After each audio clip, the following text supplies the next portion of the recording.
Complaint copies ಕೊಡಪ್ಪ ಇಲ್ಲಿ ಒಂದು ಸೆಟ್ ಕೊಡಿಲೆ ಒಂದು ಸೆಟ್ ಕೊಡಿಲೆ ಕಂಪ್ಲೇಂಟ್ ಕಾಪೀಸ್ ಒಂದು ಸೆಟ್ ನಾಗೇಶ ಫ್ಲಾಗ್ ಇತ್ತ ತಗೋರಲೆ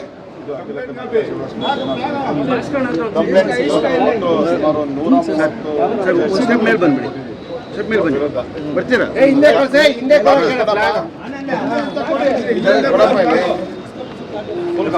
ಫುಲ್ ಸೆಟ್ ಇದೆಯಾ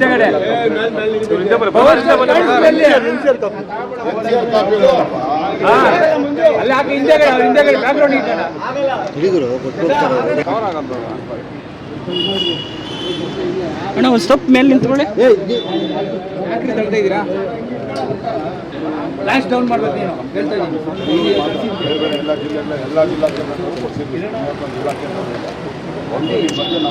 ಚೂರು ಸೈಡ್ ಸ್ಟೆಪ್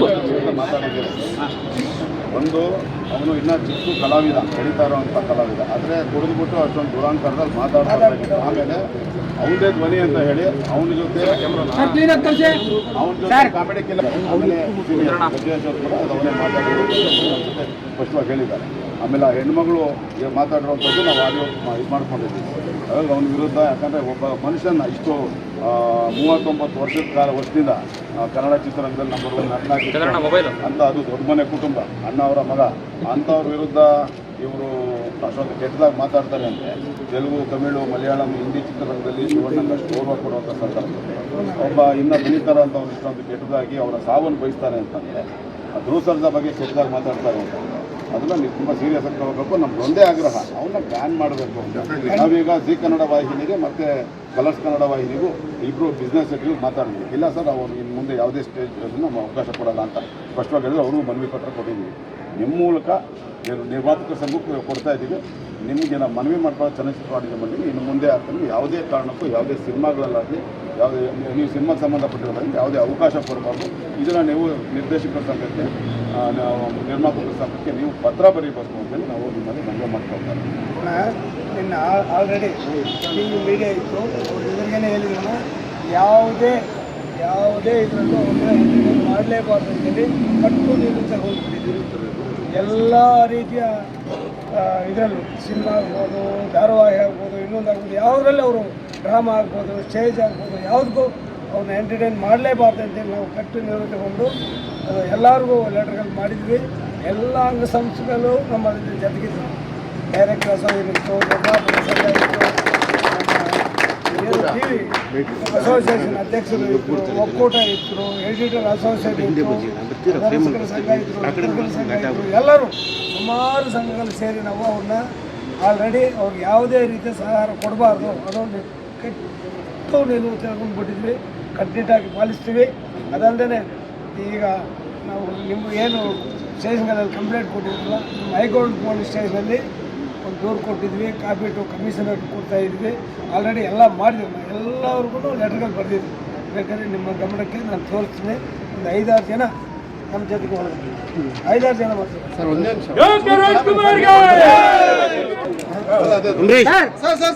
ಮುಂದೆ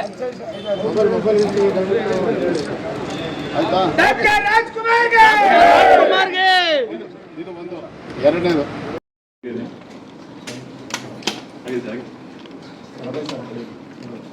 ಡೌನ್ ಮಾಡಿ sir Ramesh sir fit road ಮಾಡಿ ಒಂದು ನಿಮಿಷ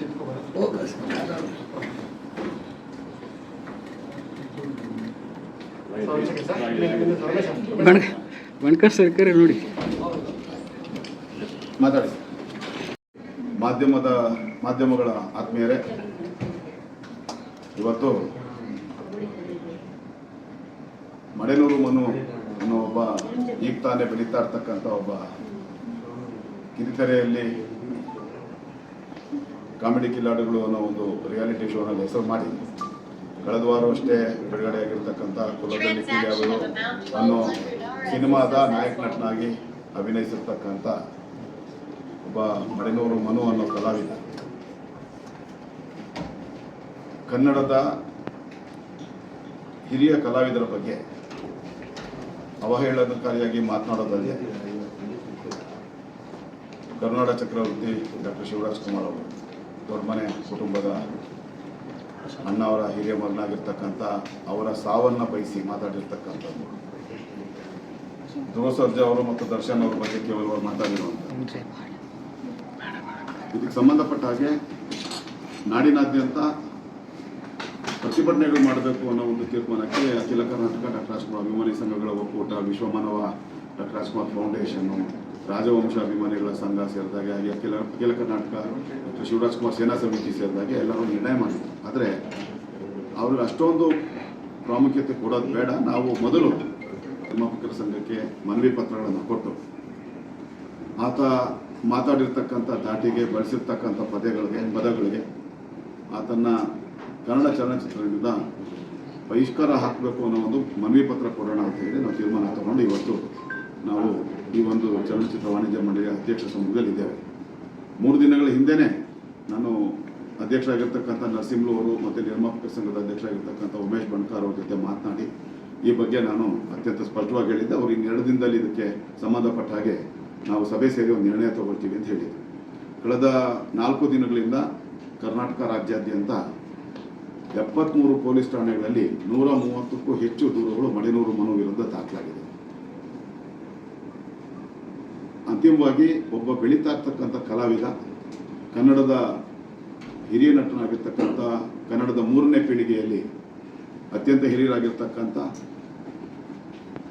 39 ವರ್ಷಗಳಿಂದ ಕನ್ನಡ ಚಲನಚಿತ್ರರಂಗದ ಏಕಮೇವ ದ್ವಿತೀಯ ನಟನಾಗಿರ್ತಕ್ಕಂಥ ಡಾಕ್ಟರ್ ಶಿವರಾಜ್ಕುಮಾರ್ ಅವ್ರ ಬಗ್ಗೆ ಮಾತನಾಡಿರೋದು, ಕೆಟ್ಟದಾಗಿ ಮಾತನಾಡಿರೋದಲ್ಲದೆ ಅವರ ಸಾವನ್ನು ಬಯಸಿ ಅವರು 2 ರಿಂದ 6 ವರ್ಷ ಮಾತ್ರ ಬದುಕಿರ್ತಾರೆ ಅನ್ನೋ ಒಂದು ಮಾತುಗಳನ್ನು ಹೇಳಿ ಕನ್ನಡಿಗರಿಗೆ ಆಘಾತವನ್ನು ಉಂಟು ಮಾಡಿರ್ತಕ್ಕಂಥ ಸಂದರ್ಭದಲ್ಲಿ ಅವ್ರ ವಿರುದ್ಧ ಕ್ರಮ ತಗೋಬೇಕು ಅಂತೇಳಿ ನಾವು ಇವತ್ತೆಲ್ಲ ಸಂಘಟನೆಗಳು ಕೇವಲ ಅವರಿಗೆ ಮನವಿ ಪತ್ರ ಕೊಡೋದಕ್ಕೆ ಮಾತ್ರ ಇವತ್ತು ನಾವು ಸಿದ್ಧರಾಗಿ ಬಂದಿದ್ವಿ.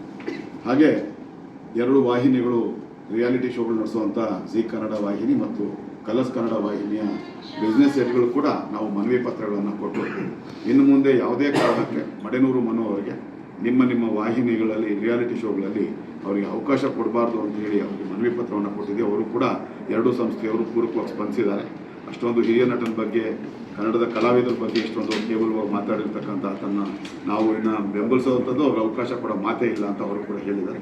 ಹಾಗಾಗಿ ಒಂದು ಚಲನಚಿತ್ರ ವಾಣಿಜ್ಯ ಮಂಡಳಿಯ ಅಧ್ಯಕ್ಷರು ಮತ್ತು ನಿರ್ಮಾಪಕರ ಸಂಘದ ಅಧ್ಯಕ್ಷರ ಮೇಲೆ ಅಪಾರವಾದಂಥ ಭರವಸೆ ಇರೋ ಹಿನ್ನೆಲೆಯಲ್ಲಿ, ಹಾಗೆ ಆ 2 ವಾಹಿನಿಗಳ ಮುಖ್ಯಸ್ಥರ ಮೇಲೆ ನಮಗೆ ಗೌರವ ಮತ್ತು ನಂಬಿಕೆ ಇರೋ ಹಿನ್ನೆಲೆಯಲ್ಲಿ ಇವತ್ತು ಕೇವಲ ನಾವು ಮನವಿ ಪತ್ರಗಳಿಗೆ ಸೀಮಿತವಾಗಿ ನಮ್ಮ ಹೋರಾಟವನ್ನು ನಾವು ಮುಗಿಸುವಂಥ ಕೆಲಸವನ್ನು ಮಾಡ್ತಾ ಇದ್ದೀವಿ. ಆದರೆ ಅಂತಿಮವಾಗಿ ಆತ ಇವತ್ತೇನು ಅತ್ಯಾಚಾರ ಪ್ರಕರಣದಲ್ಲಿ ಆತ ದಾಖಲಾಗಿ ಇವತ್ತು ಸಿಲುಕಾಕೊಂಡು ಇವತ್ತು ನ್ಯಾಯಾಂಗ ಬಂಧನದಲ್ಲಿದ್ದಾರೆ. ಆತನಿಗೆ ಜಾಮೀನು ಸಿಕ್ಕಿ ಹೊರಬಂದ ನಂತರ ಆತನ ಮನೆಯ ಮುಂದೆ ನಾವು ಸಾವಿರಾರು ಸಂಖ್ಯೆಯಲ್ಲಿ ಆತನ ವಿರುದ್ಧ ಒಂದು ಪ್ರತಿಭಟನೆ ಎಲ್ಲ ಸಂಘಟನೆಗಳ ಮೂಲಕ, ಅಖಿಲ ಕರ್ನಾಟಕ ಡಾಕ್ಟರ್ ರಾಜ್ಕುಮಾರ್ ಅಭಿಮಾನಿ ಸಂಘಗಳ ಒಕ್ಕೂಟದ ಮೂಲಕ, ಹಾಗೆ ನಾನು ಈಗಾಗಲೇ ಹೇಳಿದಂತೆ ಬೇರೆ ಬೇರೆ ಅಣ್ಣವರ ಅಭಿಮಾನಿಗಳ ಸಂಘಟನೆಗಳ ಮೂಲಕ ಮಾಡೋರಿದ್ದೇವೆ ಅನ್ನೋ ಒಂದು ಮಾತನ್ನು ಕೂಡ ನಾನು ಹೇಳ್ತಾ